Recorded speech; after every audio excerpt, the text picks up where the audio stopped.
Hey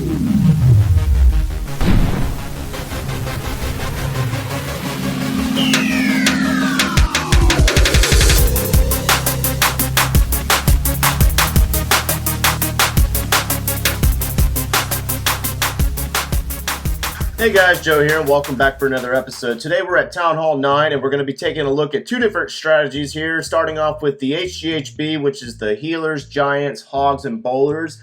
It's been around for a couple weeks now, and it's being used more frequently than before. And then also we're going to be talking about the GOHOBO, which is the golems, hogs, and bowlers. And that's a totally different strategy, which we'll get to it more at the end of the video. And it's just more of a comparison of the two strategies and the usages on two different base layouts.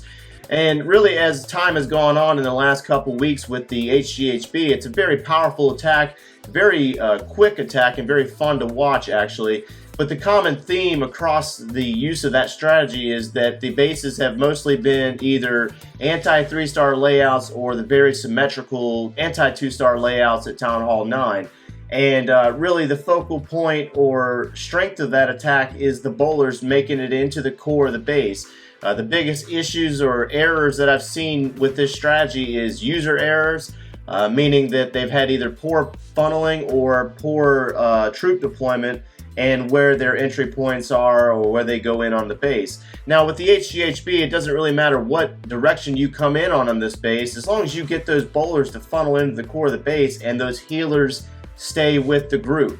And that's one of the biggest issues that I've seen so far, is that if the healers decide that they want to go with the Barbarian King, for example, and stick with him because he's taking the most damage, then you end up losing your bowlers and giants in the process. And once you lose your bowlers, they're no longer dealing those splash damage on the other sides of the walls to assist those hog riders and keeping them on the outer ring or outer perimeter of the base. So I wanted to get me some of this HGHB action, and I'm actually going to be working on the Joe version 2 account, Town Hall 9. This is actually a couple wars ago for me, and as you see here, this is actually an anti-3-star layout, centralized clan castle. The composition that I work with here is the standard composition you can see across many videos at 12 giants, 11 wizards, 4 healers, 12 hogs, 5 bowlers in the clan castle, 2 heal spells, 2 rage spells, and 2 poisons, 1 for that enemy queen and 1 for the clan castle troops itself. Now, there's no wall breakers, so that's something to keep in mind. There's no wall breakers with the HGHB.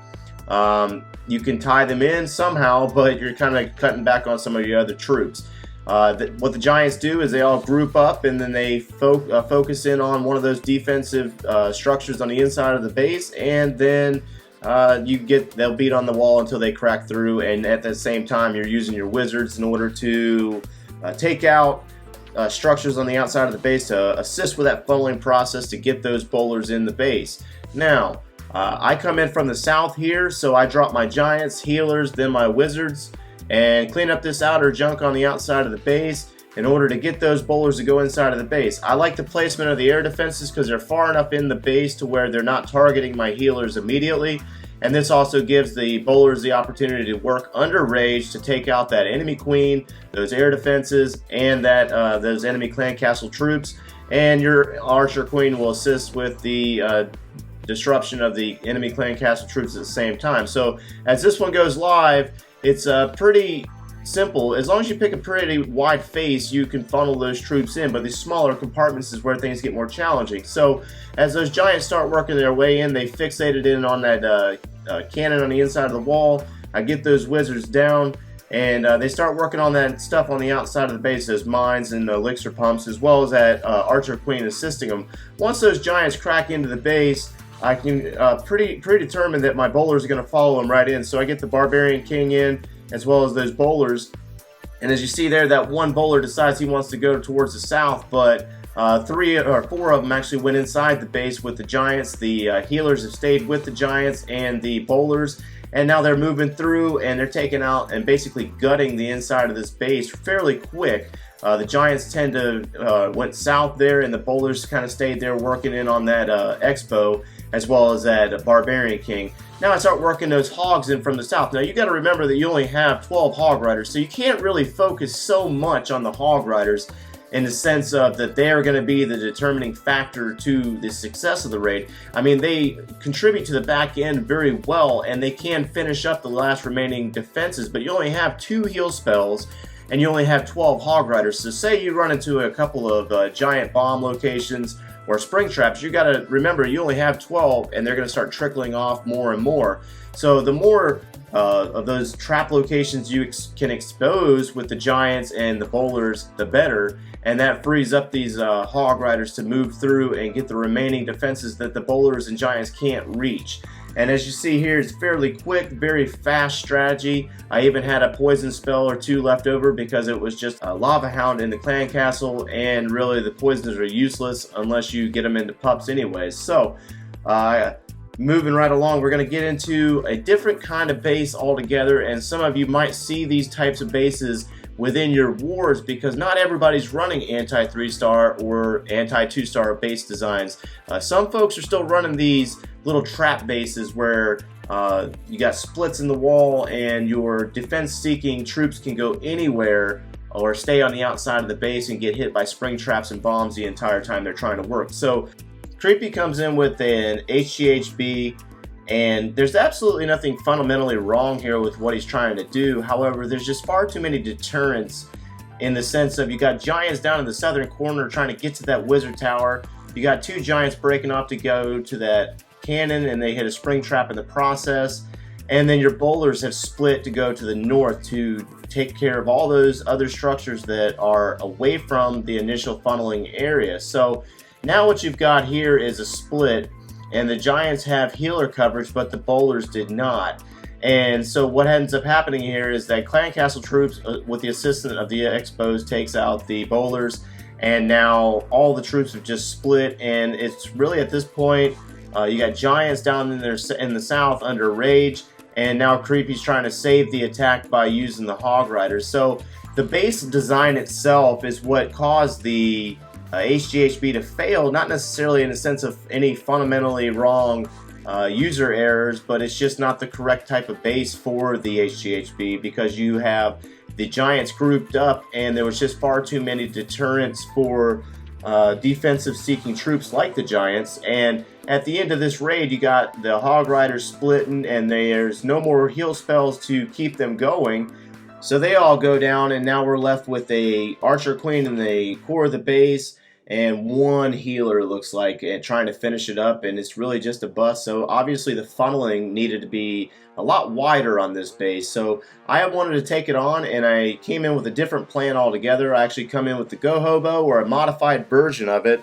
I come in with 2 golems, 9 wizards, 4 wall breakers just because, 9 wizards, 12 hog riders, 5 bowlers in the clan castle, 2 heal spells, 1 rage, 1 jump, and 2 poisons. Same concept for the poisons. It's for the archer queen and that enemy clan castle. But what I do here is I plan on queen walking up here in the north and taking out these structures up here in the north.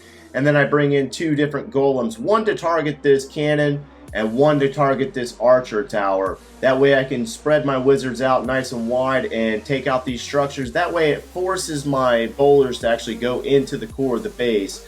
And really, the hog placement, it would be determined on what's left once the hogs get to the core of the base. So really, I didn't really plan too much in on where I was going to place my hog riders. It was just a matter of setting up the funnel and ensuring that my queen stayed alive, as well as my bowlers getting into this core of this base and eliminating these expos.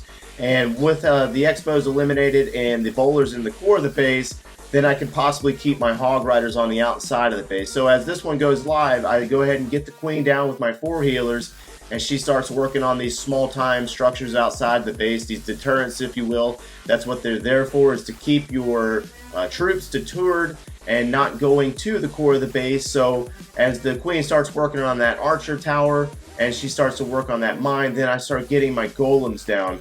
And I send 1 golem in right here on this cannon, and then another one on the archer tower. See how they both target those 2 different defensive structures, and then I get those wizards down. But now as you see there, those golems are heavy enough to get rid of those traps before the bowlers actually get there. And as those wizards move in, I drop that Barbarian King, the Bowlers start working their way in, and now I got Clan Castle troops sitting there with a Poison spell, and now the Rage drops, killing those Clan Castle troops. And now the Bowlers go into the jump spell, get to the core of the base, and I actually put down a heal spell in order to save my Bowlers a little longer because I wanted them to do more work on the core of the base. With them being trapped inside the core here, they're actually doing two different things here. They're distracting for my Hog Riders to go in and work on the defenses, and they're also using their splash damage to take out structures in that first ring. So the Hog Riders aren't really doing a whole lot of work here, and they're actually just kind of cleaning up, taking care of these weaker structures. Even though they're starting to run into some of the traps that are down in the south, there's just enough to take care of the last remaining two defenses as those Bowlers finish working up on those storages in those two different compartments. And as you see in the north, the Archer Queen's at full health. I still have her Royal Cloak ability. And now at this point, it's really cleanup. And so ultimately what I did here was played this defender's base against him. I understood fully what was going on here. I understood how to read traps, and I understood what he was trying to do or what the intent of his base was. So understanding your troops and the base layouts that you're about to attack, it doesn't really matter whether you're using HGHB or the GOHOBO. If you're using the incorporation of Bowlers, remember that you need to try to get them into the core of the base. Funneling is key to the attack strategies on both of these, and understanding the troops that you're using, whether it be giants, healers, or the golems, or a queen walk for that matter. I hope you were able to pull some pointers out of this video, and I hope it cleared up some doubts that you might have on these two different strategies. And drop some comments below and tell me what you think about these strategies. And as always, you take care.